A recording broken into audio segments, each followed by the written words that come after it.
Hello à tous. Alors aujourd'hui on va se retrouver pour faire du romarin. On va essayer de faire des boutures de romarin et pour ça on va se faire un petit test avec 3 produits différents. Il y a pas mal de choses qui sont annoncées. On dit que l'aloe vera c'est parfait, donc on va tenter d'en faire avec de l'aloe vera. Des choses un peu plus classiques qui sont un principe de bouturage qui existe dans le commerce, qu'on trouve un peu partout. Et puis un produit soi-disant miracle, une hormone de bouturage qui s'appelle Clonec, qui paraît-il fonctionne à merveille. Donc on va essayer ça. Tout ça c'est vraiment basique. On va prendre, pour couper du romarin, vous prenez des branches un peu plus assez longues, on va dire une bonne quinzaine de centimètres. Moi j'en ai plus trop, mon pied commence à plus donner parce que j'y vais souvent, j'adore le romarin. Donc le principe est vraiment bête, hein. On va tout simplement enlever une partie des feuilles pour garder une tige comme ça et quelques feuilles sur la partie haute.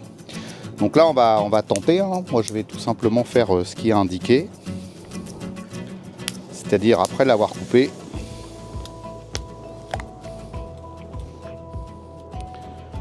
on va tremper la tige et la planter. Donc je vais faire 2 pieds, hein. J'en ai un qui est pas mal, qui était pas mal en fleurs, étonnamment.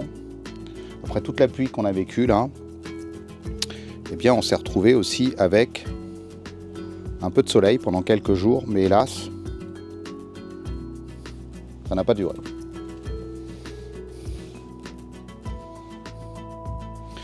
Donc vous voyez, on est sur des choses hyper simples.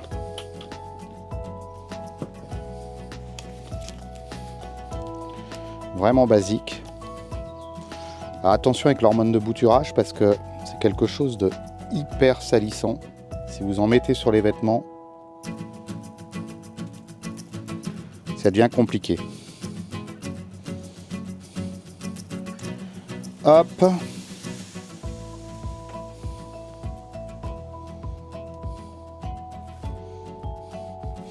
Donc moi j'ai préparé mes pots avant et le romarin c'est une plante qui aime pas trop baigner dans l'eau. Donc par défaut c'est plutôt les terres arides.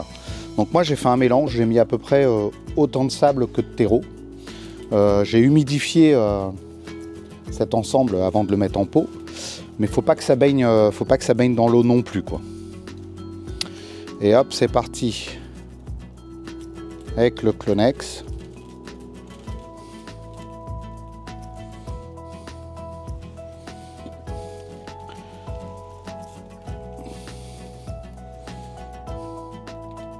Alors, faut pas hésiter à bien tremper et ensuite le planter et tasser un petit peu autour. Donc voilà, ça c'est quelque chose de très très simple à faire. C'est basique. Bon, faut avoir du romarin, mais si vous en avez pas chez vous, faut trouver des gens chez qui il y en a. Vous prélevez quelques petites tiges et vous le replantez et ça repousse. Alors le romarin est un arbuste qui pousse relativement lentement, donc il ne faut pas hésiter à faire beaucoup de pieds si vous en consommez beaucoup. Moi j'aime ça particulièrement avec la viande rouge.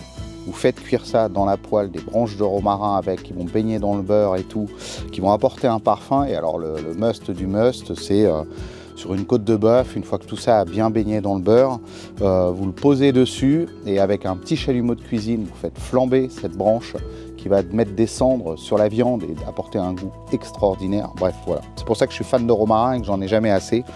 Et écoutez, on va se retrouver dans une prochaine vidéo. On va voir comment tout ce petit monde pousse et si les 3 produits fonctionnent parfaitement ou un fonctionne beaucoup mieux que les autres. Et puis on verra ça. Et puis à très bientôt pour une prochaine vidéo.